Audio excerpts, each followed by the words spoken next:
Welcome to the first ever episode of Mind Over Matter with your hosts Fatima Rajabali and Fatima Zaidi. The title of this episode is We All Worship Something. Who is your God? In today's episode, we wanted to explore worship as a concept, not necessarily focusing on the physical act of worship, but our belief systems.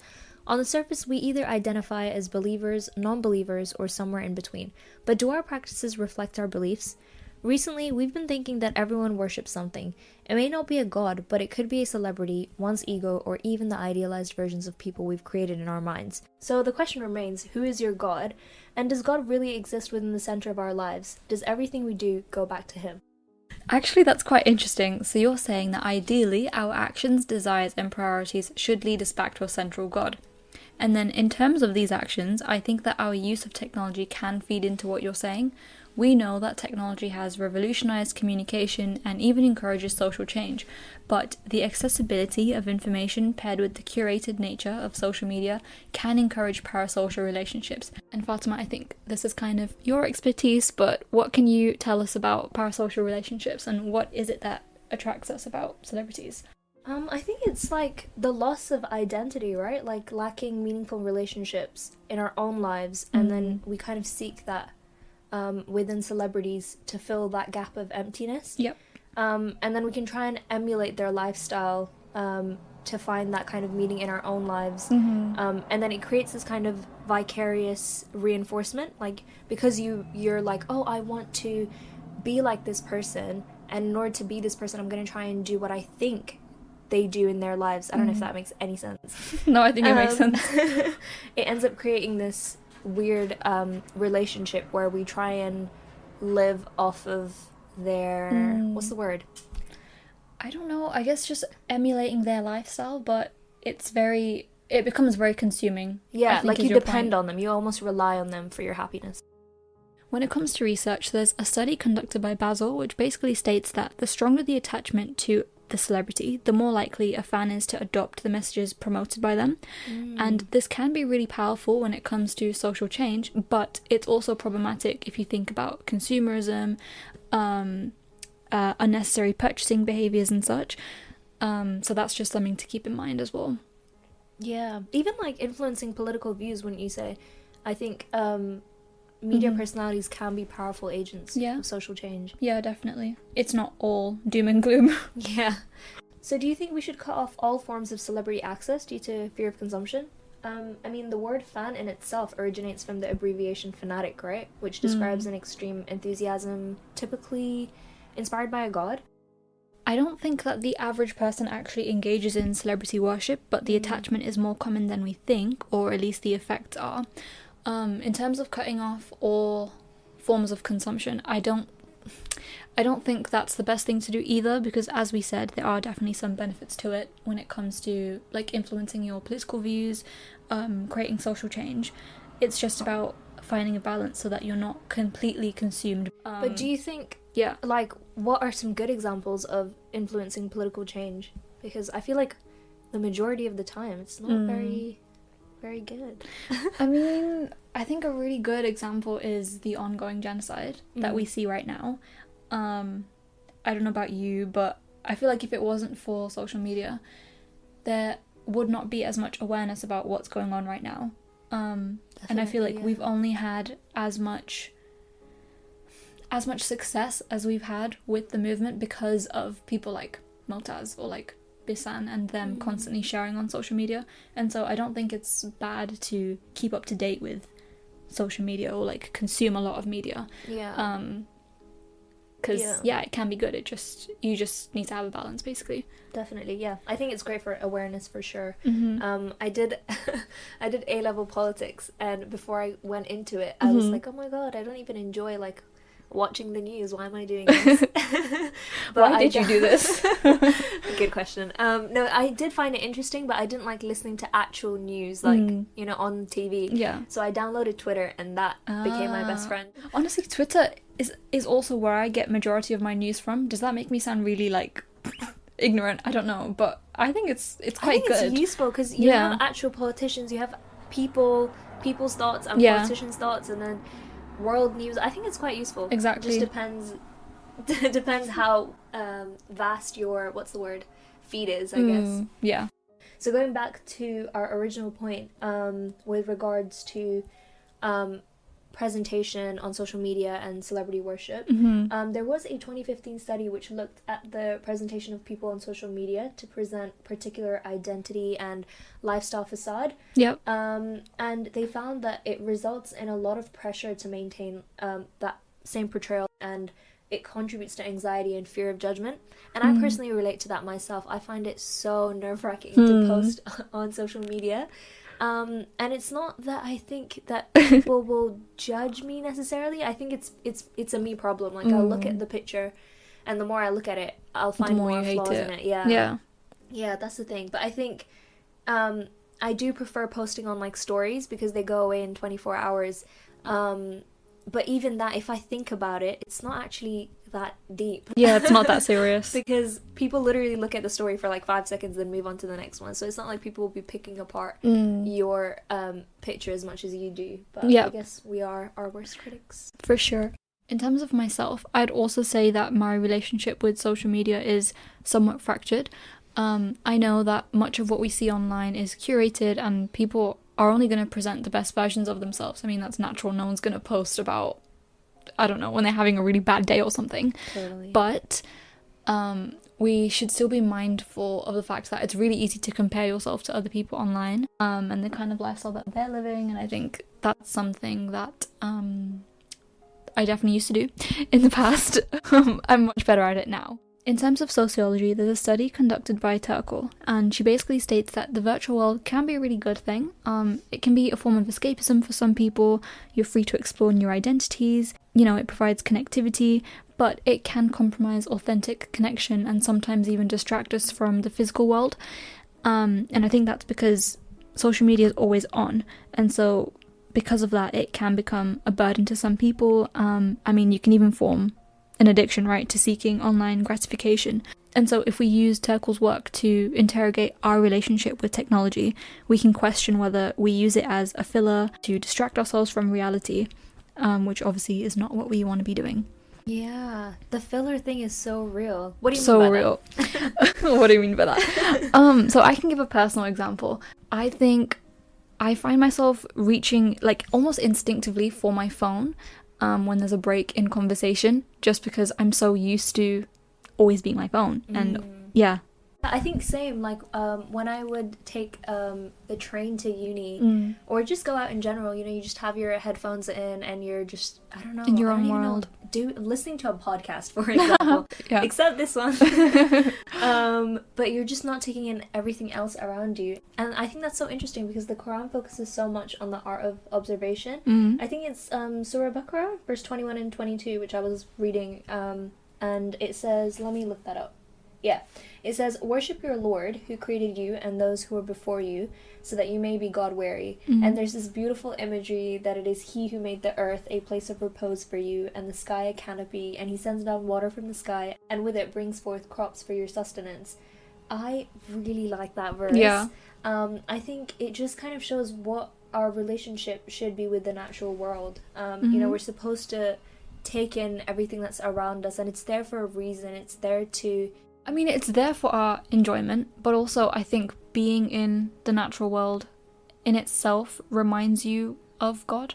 Exactly that. And I think it was Alamat Tabatabai, who's the author and commentator of Tafsir al-Mizan, who actually highlights this in the aspect of the Quran where they're talking about the story of Adam, that from the very beginning of the story of mankind, we are shown the relationship of Adam to all other things in existence. Yeah. In the sense that when we're told that he learned the knowledge of all things, it wasn't just about himself or his relationship with other people. It was about him living with the natural world as well. So it's basically our responsibility to, you know, look after the nature around us. And obviously that goes into a whole other topic. Yeah, a whole other topic, such as environmental issues and so on. But I think the point here is that if we remain glued to our phones, it means that all stimuli gets blocked from entering our sensory register. When that's actually quite important for us to go about our day-to-day lives. Yeah, I agree with everything that you said. And as a listener, you might be wondering what the point is. Do we just get rid of our phones completely? But I would say that's not the best thing to do. When we think about technology, the aspect of connectivity can be really appealing, and it's really useful for closing distance when we're separated by space. And so I think consumption and using technology and all of this is fine as long as you're still nurturing authentic relationships offline. And as we said, there are some really good benefits when it comes to like social movements and politics and all of that. Yeah, I totally agree. And I think another example is like mindlessly scrolling, which I think is something that we all engage in, but it is almost addictive behavior. And so the point here is that your time is an investment. And so if you're spending time on things that, not that you shouldn't be spending time on, but you're giving more time to than you should be. Yeah. You're doomed. You're doomed. No, I'm joking. I think we just need to understand that social media is essentially an organic second world for us, and we just need to learn how to healthily navigate it. So I did a research paper on this where we basically looked at people who don't use social media at all compared to people who use it to an extreme amount, you could say, or just like the normal amount, which is I think 8 hours plus, right? Oh wow. It's actually the norm, which is kind of scary, but you know. And they found that although people that didn't use social media at all, and by the way, I'm gonna define what social media is here because they counted YouTube as social media. Yeah. So obviously that didn't have that much of an effect as Instagram, Facebook, and so on does. What we found was that those that didn't engage in social media at all also were completely not aware of what was going on around them. So social media does help in that sense. Yeah. But on the other hand, those that were spending 8 hours plus on their phone did have a lot of difficulties with things like sleep, stress management, etc. Yep.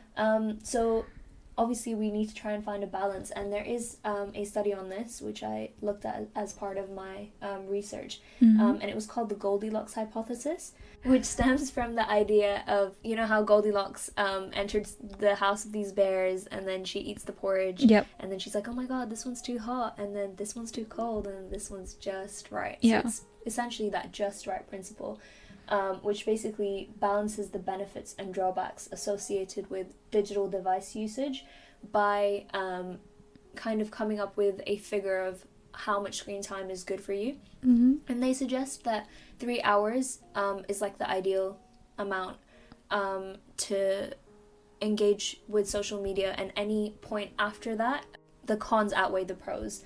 But obviously a critique of this was that it generalized findings, and it didn't account for individual differences such as age and the type of screen time activity. And then obviously I think we can agree that exceeding 3 hours isn't something that would be unhealthy for all of us. Yeah. So that is something that you can critique. However, I think we should probably move on to some of the other sections. Yeah. So before we do that, let's just quickly summarize. So we've discussed the impacts of social media and digital technology on our psyche, but also on our interactions with each other. And we've stressed that it's important to maintain a balance so that we aren't excessively relying on technology to fill our void. Yeah. So we wanted to now discuss the ego, as that is also something we can unknowingly worship. The ego represents the part of the mind that mediates between the conscious and the unconscious. It is responsible for reality testing and the regulation of impulses, often associated with one's sense of self and identity. Our ego is part of our innate disposition, and you could say that we all have some level of ego which guides our self-esteem, in the sense that you do need some level of confidence in yourself. Yeah. But it is when the ego converts into a superiority complex is when it becomes an issue. So when we think about the Prophet returning from battle, we know that that's considered a jihad, and we also know that the Prophet said the greatest jihad is trying to control your nafs. And so if it's such a struggle to try and do so, does it mean that our nafs is evil? I think that's a really good question, but I'd say no. but it is inherently prone to temptation. Now, the soul could literally be a 10-part series in itself because there's so many components to it. And although some do define the nafs as the ego and psyche, it doesn't completely encompass what it is. The nafs is often translated into the soul, and in Surah Shams, Allah states in verse 8 that the soul is inspired by that which is good and bad, the truth and what is false, essentially stating that right and wrong are wired within human nature. So basically, your nafs is the truest version of yourself.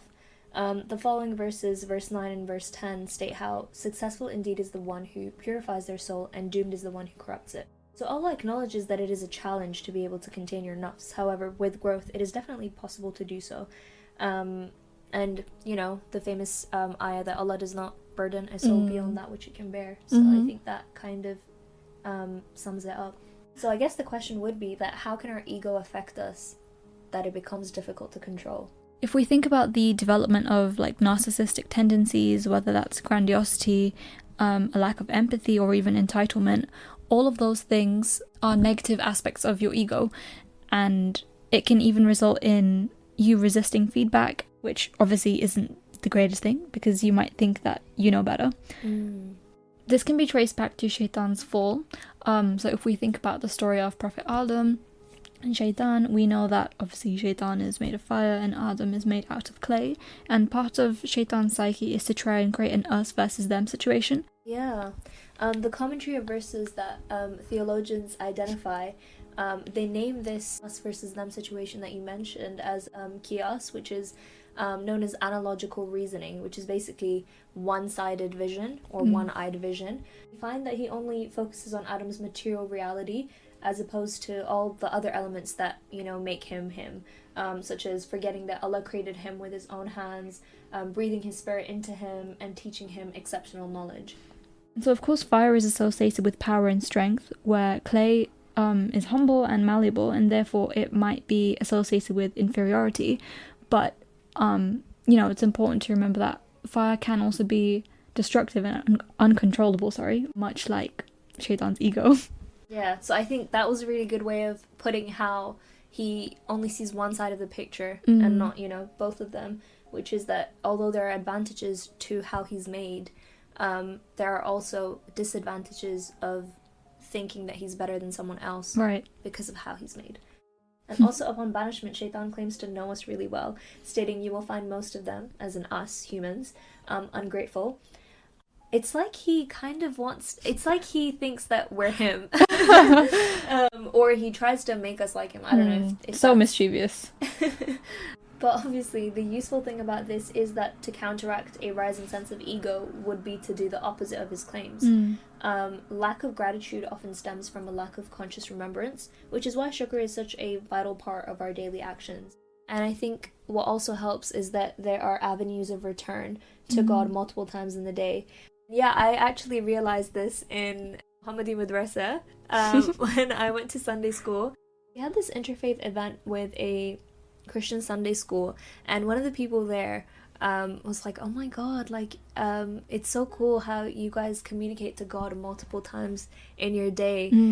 Like even though you have this going on, you will take time to go and pray together, and just, you know, it's the idea of doing it multiple times as well. It's not like you just do it once a day and then it's kind of over and done. Yeah, it kind of made me realize that we don't see prayer as it is, because it is, you know, a form of communication with God, and no matter what may be going on in your day, it's like this point that grounds you almost, because you could be having the best or worst day of your life, but then you can just go back to God and either vent or, on the opposing side, kind of humble yourself. So I thought that was quite nice, hearing that from someone else, because it almost gives you perspective. And of course we can communicate beyond these set times, but it being obligatory prevents that chance of forgetting, right? So when we're at our lowest, asking God for forgiveness and being grateful for his blessings reinforces our tawakkul, our trust in his plan for our growth. And at our highest, in adopting the same principles, we attain humility, not falling prey to believing that we're better than anyone else. Yeah, that's a really good point. So through gratitude and humility, in remembering God, we escape the potential of placing ourselves or our ego on a pedestal. So one thing I've been trying to do more, and it's quite a simple act, is just saying Bismillah more often. So before beginning any and every tiny act. And I know it's something that we kind of learn as kids to, say it before we eat food and so on. But I think trying it with every action kind of makes it more intentional. And it just affirms that I'm not just trying to remember God in everything I do, but recognizing that I'm physically unable to perform the act without God. So I know you said that that's quite basic, but I do think that's a really good personal example and something that we can so easily implement within our routines. So thank you for sharing that. Thank you. But as for myself, I've been trying to pray for other people before I pray for myself. And I think that's a really good way to remember your loved ones, but also it helps to put things into perspective. Definitely. So the next thing that we wanted to focus on that can potentially decentralize our worship is through idolizing others. So have you ever come across a person that you don't really know much about but thought, wow, they're so cool and I wish I could be like them? Oh yeah, definitely. Without it sounding super cringe. But then they end up doing something that does not match their character, or at least the character that we've built in our heads of them. And so that can be quite difficult to... it can be really disappointing, I guess. There's this profound quote by Imam Ali, which is that people do not hurt us, but it is our hopes from them that hurt us. And it's essentially the fact that disappointment only comes because we expect so much from them. Yes. But, they may not be... It's not necessarily their fault because... We've placed those expectations on them, basically. Exactly that. But just to summarise, we've discussed the concept of ego and why it's important to control your nafs. And of course, everything should be in balance. Whilst it's good to have a healthy self-esteem, it's really damaging to develop a superiority complex and negative traits associated with having an ego. And we've also touched on why it's really damaging to idolize other people and how that can affect us. So with regards to the question, who is your God? I think it's really important to reflect on our practices to build an understanding of God. For example, why do we say Allahu Akbar in namaz? Does God not already know that He's the greatest? And I think the issue with this is that we often bring God down to our own level when we try and think of, oh, why does he want praise, or why does he want us to do these acts? Like, He doesn't need our worship, right? And He doesn't. When we repeatedly say God is great, Allah isn't asking for it Himself. These words were chosen by the Prophet upon his ascension to heaven. And so we kind of just replicate that because God really liked how He did that.